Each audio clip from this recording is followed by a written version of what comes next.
اور آج اگر آپ 2024 کا الیکشن دیکھیں تو دیگر سروے کمپنیز نے، دیگر پولنگ کمپنیز نے الیکشن سے قبل پولز کروائے الیکشنز کے متعلق. آپ نے دیکھا دیگر کمپنیاں ہیں، آپ اچھی طرح جانتے ہیں، گیلپ ہے، اپسوس ہے، دیگر کمپنیاں ہیں، وہ سروس کراتی آئی ہیں، مختلف نیوز چینلز پہ چلتی بھی آئی تھیں. تو اگر آپ آج نتائج دیکھیں تو مور اور لیس ان سروس کے قریب ہی نتائج آئے ہیں. یہ وہ سروس تھے جو عام عوام سے الیکشن سے قبل 2 ہفتے پہلے، 1 مہینہ پہلے، چند مہینے پہلے یہ سرویز آتے رہے تھے. اور آج اگر آپ دیکھیں تو مور اور لیس جو نتائج ہیں وہ اس کے قریب ہیں.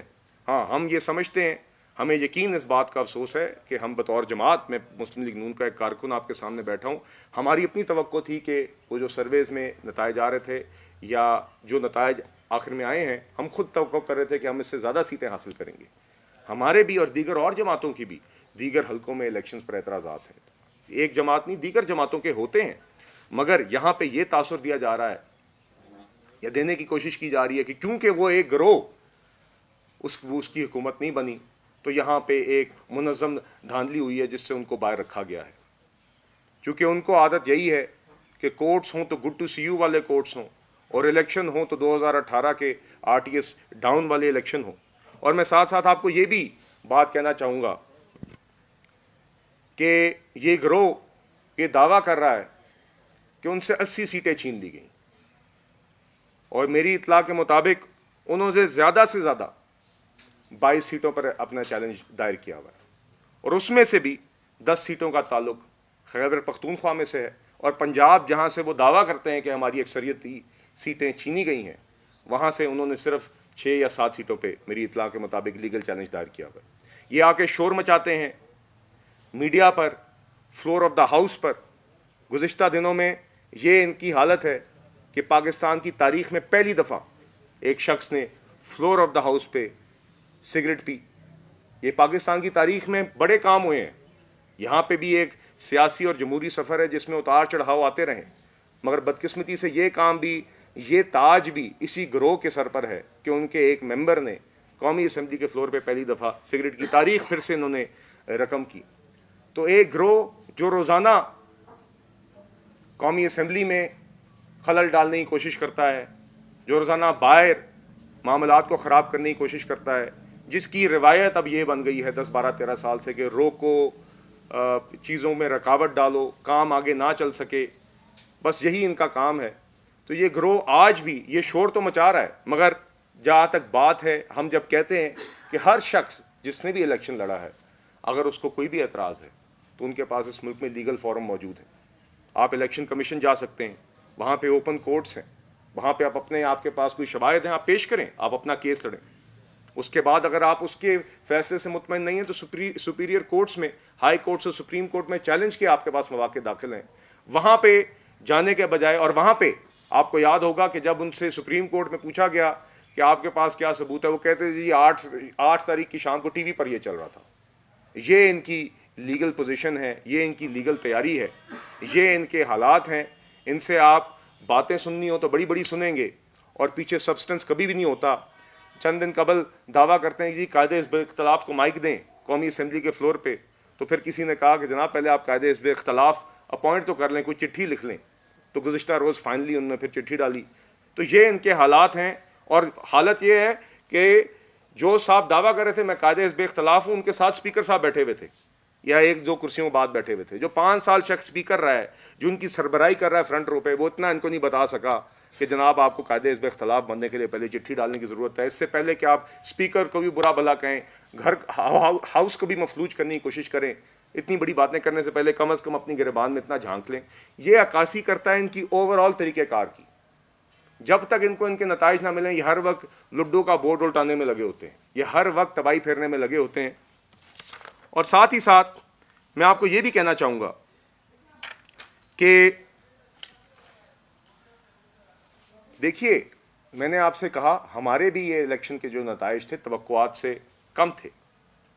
ہم بھی آج بھی یہ سمجھتے ہیں کہ اگر ہر جماعت یہ چاہتی ہے، جو مین سٹریم جماعت ہوتی ہے، کہ وہ اس کو عوام سے ایک واضح مینڈیٹ ملے تاکہ وہ اس کا جو منشور ہے، جو اس کا مینیفیسٹو ہے، جو ملک کے مسائل حل کرنے کے لیے اس کا پروگرام ہے، وہ اس کو تشکیل دے سکے.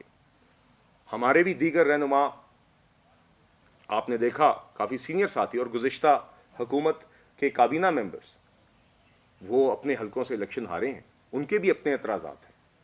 تو دیکھیے یہ نہیں ہو سکتا کہ جہاں پہ آپ الیکشن جیت جائیں وہاں پہ ٹھیک ہے, خیبر پختونخوا میں الیکشن صاف ہیں باقی ملک میں خراب ہیں, الیکشن کمیشن وہی ہے.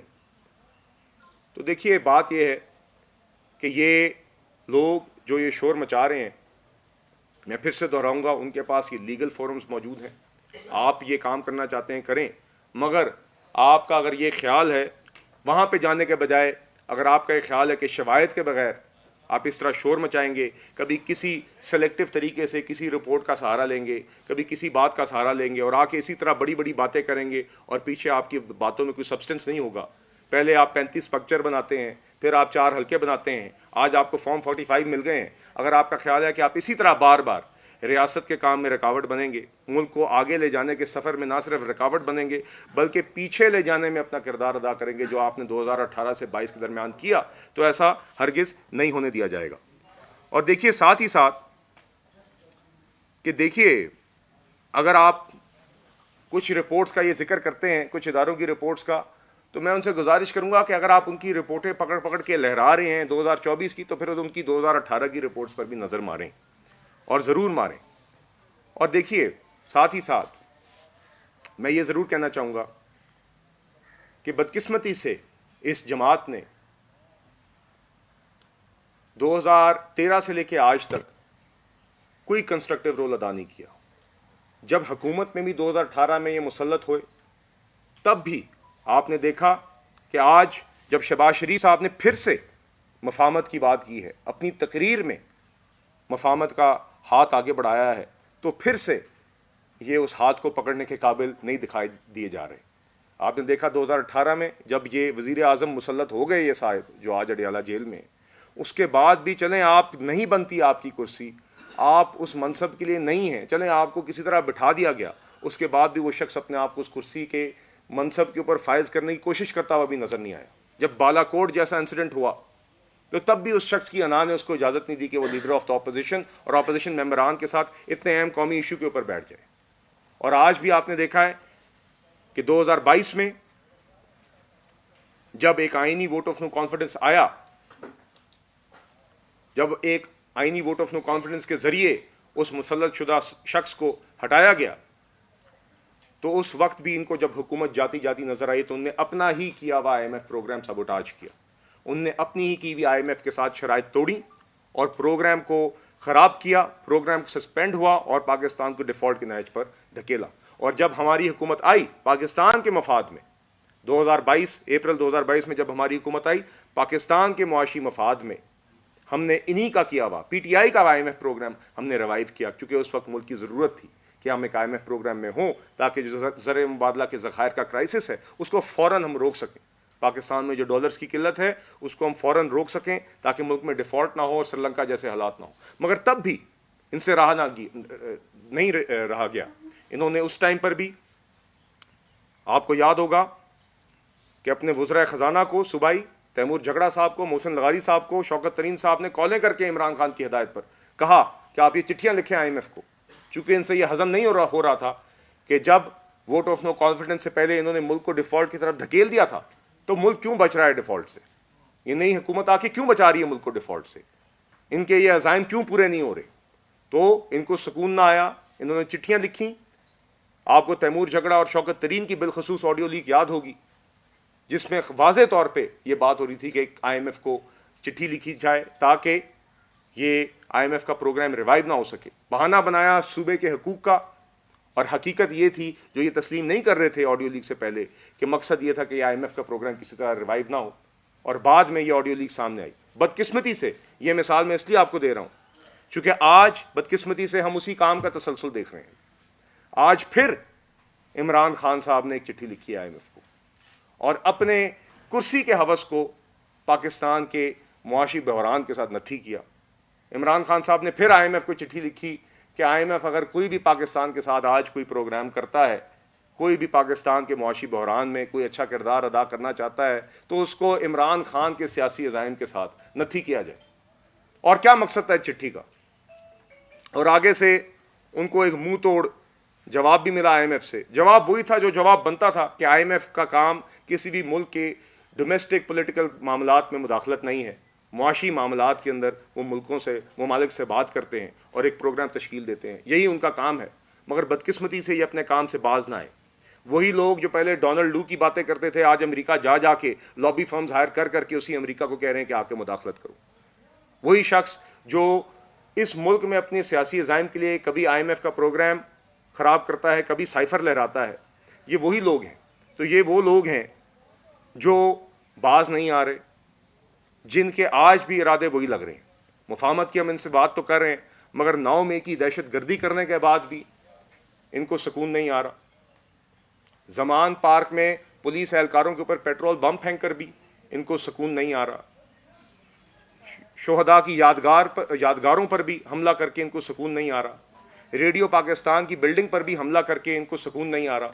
جناح ہاؤس کو جلا کر بھی ان کو سکون نہیں آ رہا. جوڈیشل کمپلیکسز پر حملے کر کے بھی ان کو سکون نہیں آ رہا.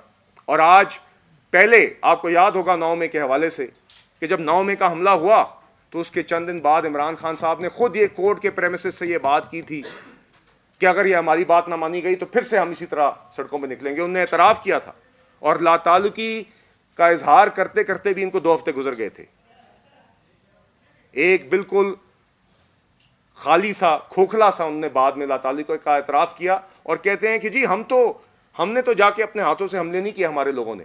کیا حسان نیازی ایک گاڑی کے اوپر کھڑا ہوا افواج پاکستان کی وردی کی بے حرمتی کرتا ہوا نظر نہیں آیا آپ کو؟ کیا ان کے لیڈران آپ کو لوگوں کو جناح ہاؤس پہنچاتے ہوئے GHQ کے گیٹ پر لاتے ہوئے نظر نہیں آئے؟ آپ کہیں کہ آپ بکریوں کو پانی پلانے تالاب تک لے جائیں اور کہہ جائیں اگر اس نے پی لیا تو یہ ان کی غلطی ہے. تو یہ ان کے کام ہے اور آج بھی ان کے رویے میں کوئی تبدیلی نہیں نظر آ رہی. میں آپ کو پھر سے کہنا چاہوں گا کہ آپ نے دیکھا کہ ہماری جماعت نے مشکل حالات میں بھی ہمیشہ مفاہمت کا ہاتھ بڑھایا ہے. 2013 سے 18 کی حکومت کے درمیان بھی جب یہ باہر کنٹینروں پر تھے اور پارلیمان پر لانتے بھیج رہے تھے تو تب بھی الیکشنز ایکٹ کی جب لیجسلیشن ہو رہی تھی, پارلیمنٹری کمیٹی کا یہ لوگ حصہ تھے, تب بھی ان کے لوگوں کو اس عمل میں شامل رکھا گیا تھا.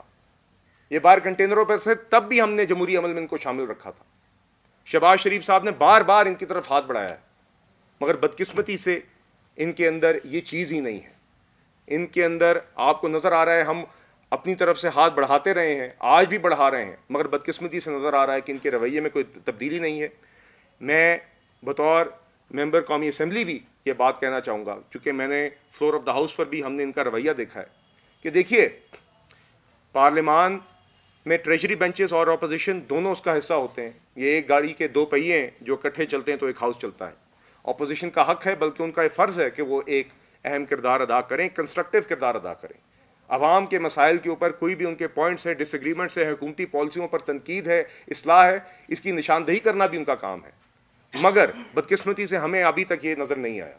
ہمیں رویہ یہی نظر آ رہا ہے کہ ہم اس ہاؤس کو نہیں چلنے دیں گے, ہم یہاں پہ دوسری جماعتوں کے لیڈران کو گالیاں دیں گے, ہم ہاؤس کے باہر بھی حکومت کو روکنے کی کوشش کریں گے, ہاؤس کے اندر بھی لیجسلیشن کو روکنے کی کوشش کریں گے. تو اگر آپ کا یہ خیال ہے کہ آج جن معاشی چیلنجز کے لیے اس سے نمٹنے کے لیے عوام نے ایک مینڈیٹ دیا ہے اور ہماری حکومت جو یہ بنی ہے, اگر آپ کا یہ خیال ہے کہ آپ اس حکومت کو مفلوج کر سکتے ہیں, عوام کے مسائل حل کرنے سے روک سکتے ہیں, تو یہ آپ کی غلط فہمی ہے.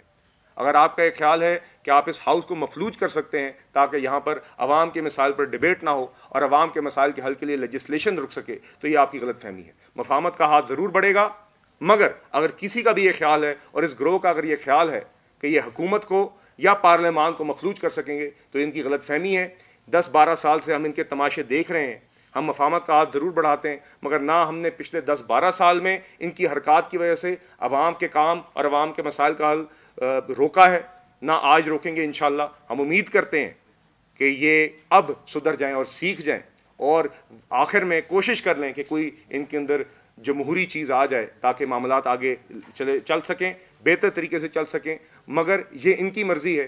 مفاہمت کا ہاتھ ہماری طرف سے بڑھتا رہا ہے, بڑھتا رہے گا, کوشش جاری رہے گی, مگر ان حرکات کی وجہ سے کوئی کام رکے گا نہیں. انشاءاللہ شہباز شریف صاحب کی حکومت, پنجاب میں مریم نواز شریف صاحبہ کی قیادت میں جو حکومت ہے, یہ عوام کے مسائل کے حل کے لیے کام کرتی رہے گی. انشاءاللہ معاشی چیلنجز بھی بہتر کریں گے, غربت بھی کم کریں گے انشاءاللہ, لوگوں کی قوت خرید بھی بڑھائیں گے. پاکستان کے جو کرونک معاشی مسائل ہیں, سرکولر ڈیٹ جیسے, آپ کے جو اسٹیٹ اونڈ انٹرپرائزز ہیں ان کے ریفارمز, FBR کے ریفارمز, تاکہ ہم ٹیکس نیٹ وائڈن کر سکیں, دیگر جو اس طرح کے ایشوز ہیں, روزگار بڑھانے کا معاملہ ہے, اس کے حل کے لیے آپ کو ہم کام کرتے ہوئے نظر آئیں گے.